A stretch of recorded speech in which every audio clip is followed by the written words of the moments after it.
예, 주지 않으면 빼앗아라. 접니다. 또 분노가 치밀어 오르는 기사를 가져왔어요. 취업 실패, 관계 단절, 은둔 악순환. 53만 청년, 평생 고립 우려.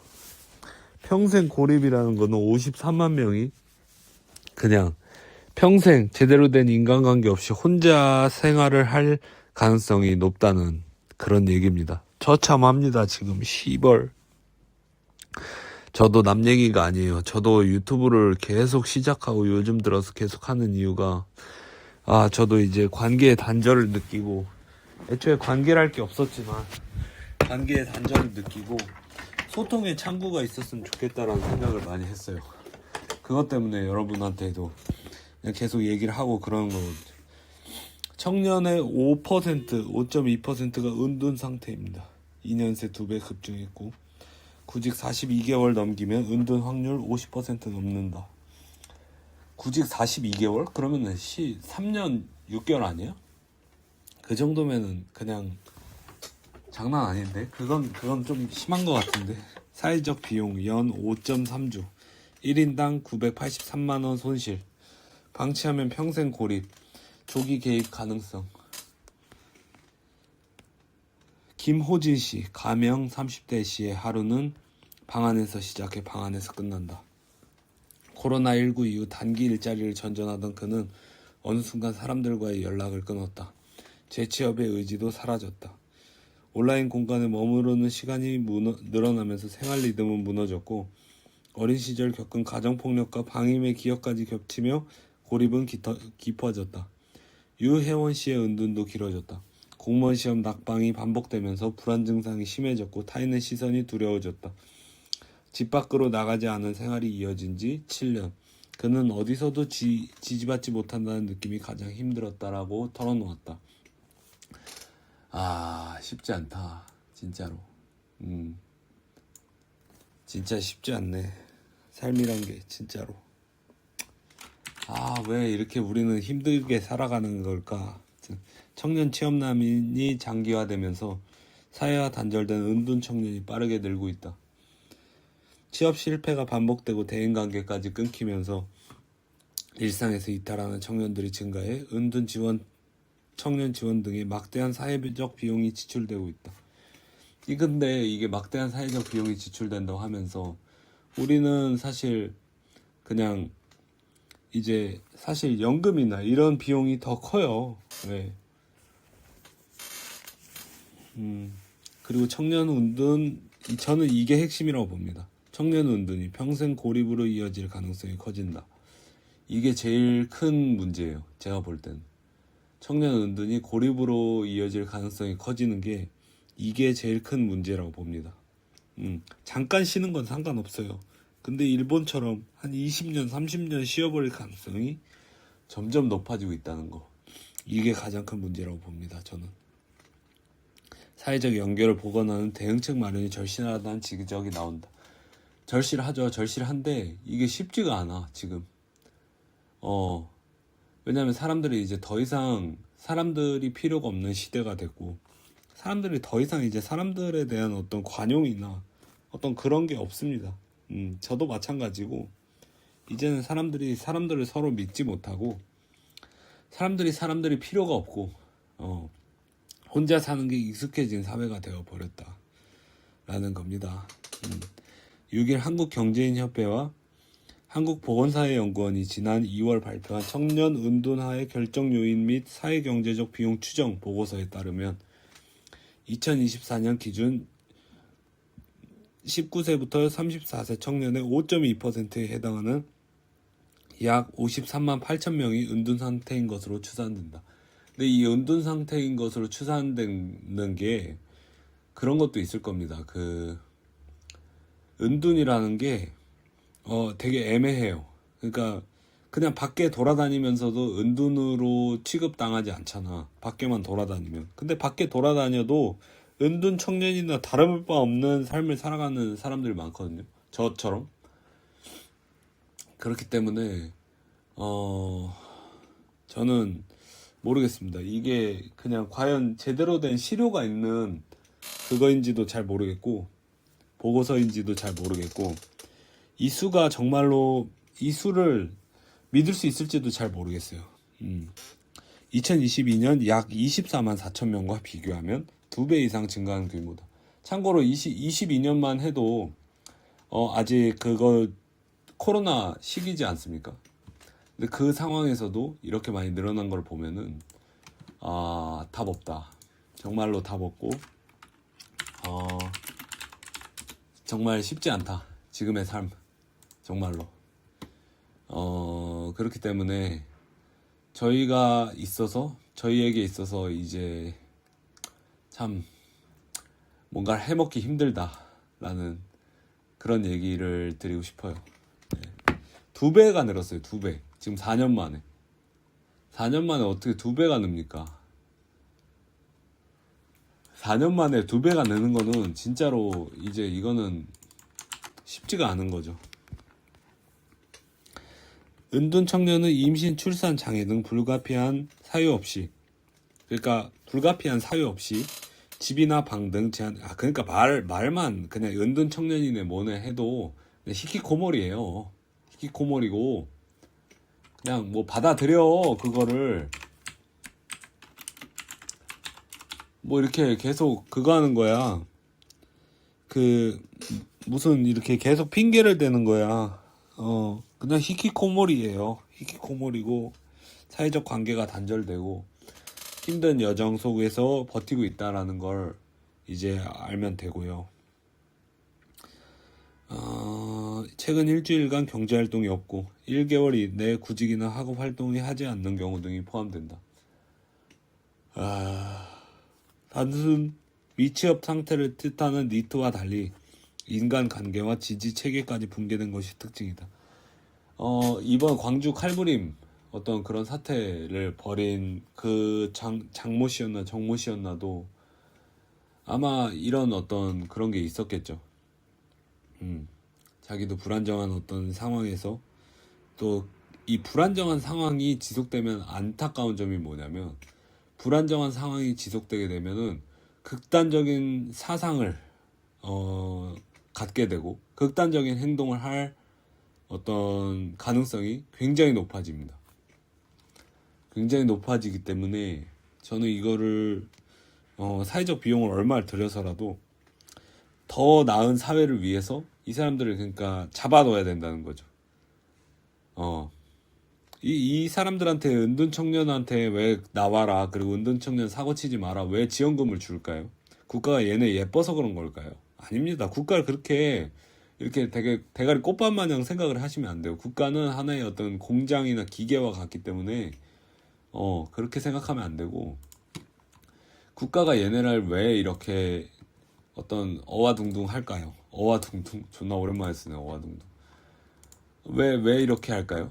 왜 그럴까요? 국가가 뭐 그냥 얘네한테 정말로 인도적인 차원에서 제공을 하는 걸까요? 아니에요. 얘네가 사고 치지 말라고 그러는 거예요.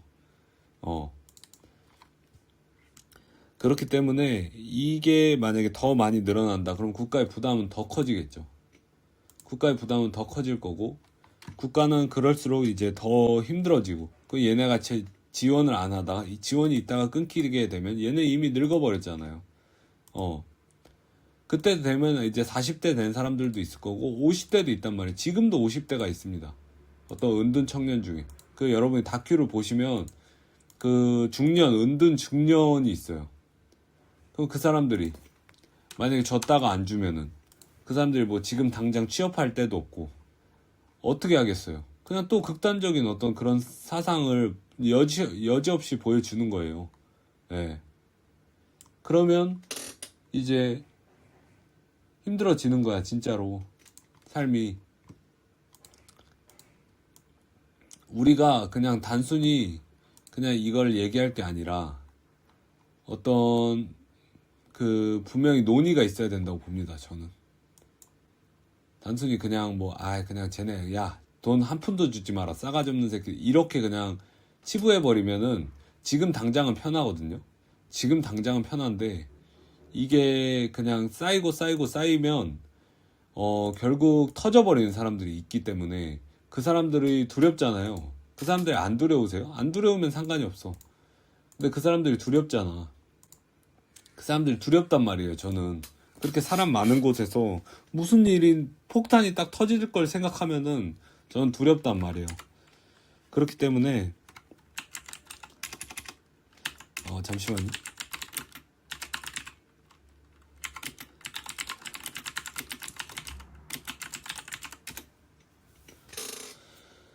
저는 이거를 빨리 해결하고, 그리고 취업을 이제 좀, 그러니까 제가 볼 때는 이 나이가 든 사람들이 나가야 돼요. 나이가 든 사람들이 빨리빨리 이제 자리를 비워줘야 젊은이들이 이제 좌절하지 않고 이게 가능성이 계속 생기고 취업을 하면서 또 바뀌거든, 마인드가 바뀌기 때문에 이거 할만하네, 인생 살만하네, 이렇게 마인드가 바뀔 텐데 계속 장기 취업, 미취업이 확정되고, 야, 우리 자리 없어, 이제 꺼져. 이러면, 그러면은 모든 걸 잃은 사람들이 결국 극단적인 행태를 하는 건 당연한 거죠. 저는 이거 막아야 된다고 봅니다. 청년층 은둔 생활 이후, 취업이 잘 안 돼서, 인간관계가 잘 안 돼서, 학업의 중단, 대학 진학 실패, 실업 초기에는 15% 은둔을 이제 할 확률, 은둔이 이제 그렇게 오래 많은 비율에서 지속되지 않는다는 거예요. 은둔이 조금 하다가 끝난다는 얘기야.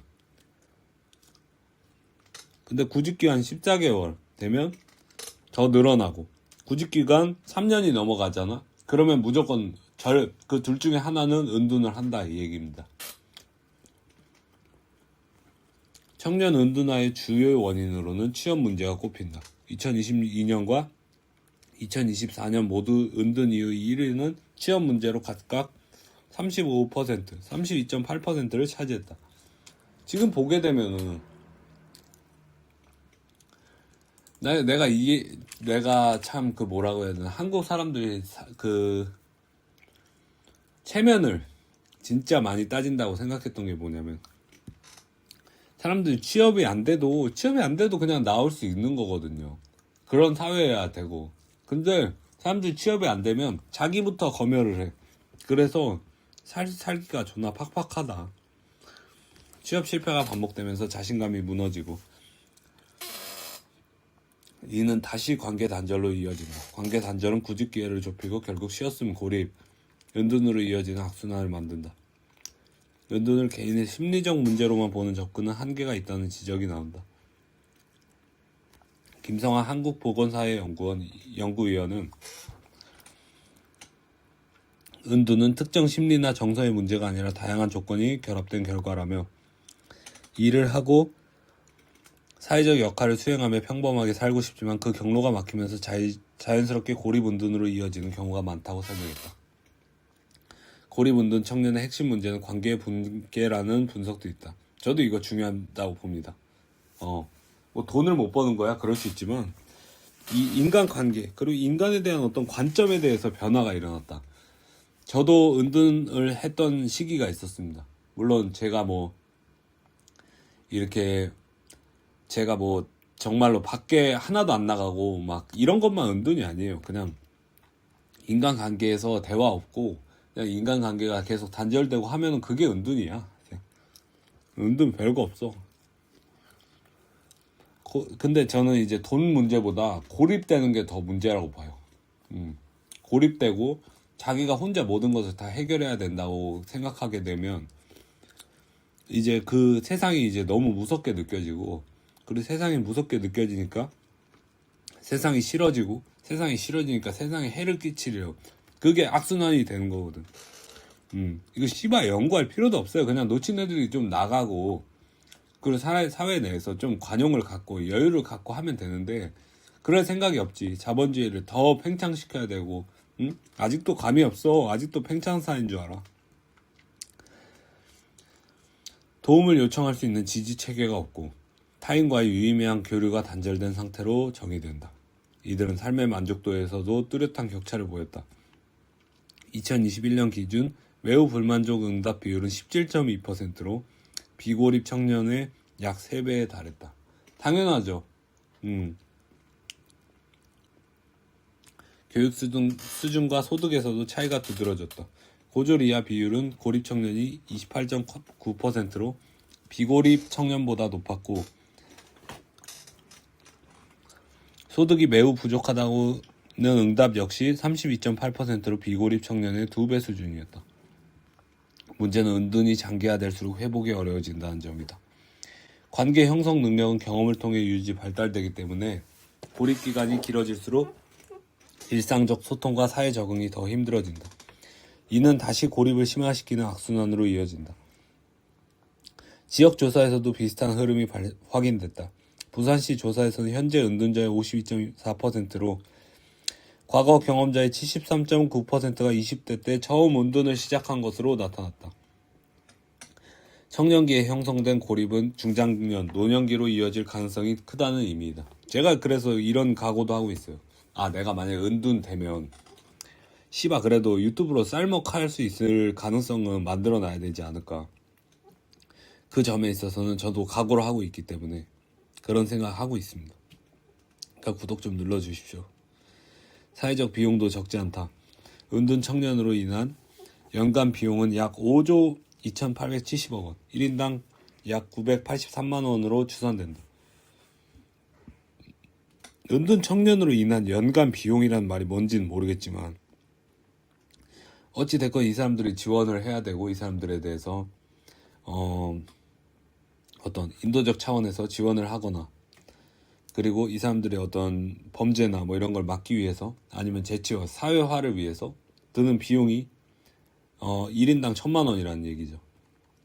참 슬프죠. 누군가는 막 몇십만 원, 몇억 계약하면서 몇백억, 뭐 성과금으로 막 뭐 몇억씩 받아가고 하는데 얘네는 1,000만 원짜리 1년에 그냥 얘네한테서 돈 던져주는 푼돈이 1,000만 원이라는 거. 이게 참 힘들죠. 참 앞으로는 이게 더 심해질 겁니다. 근데 저는 그 광주 어떤 그런 거에서 범죄 동기에 대해서 이제 그렇게 말하는 것이 이제 나오는 걸 유의 깊게 보고 있거든요. 어떤 범죄 동기에 대해서 범죄자들의 동기가 뭐가 중요해? 범죄자들은 그냥 쓰레기야. 이렇게 볼 게 아니라 범죄자들의 동기를 면밀히 파악하면서 우리 사회에서 그런 어떤 단점이나 어떤 그런 결점이 있으면 그걸 고치기 위해서 미리 파악을 하는 건데 개돼지 새끼들은 그냥 프로파일러가 왜 있는지도 모르고 그냥 프로파일러들이 뭐 하는지 관심도 없고 그냥 그냥 걔네는 그냥 다 사형시켜버려. 그러면은 뭐 그냥 어떻게 데이터 정립이 안 된다니까.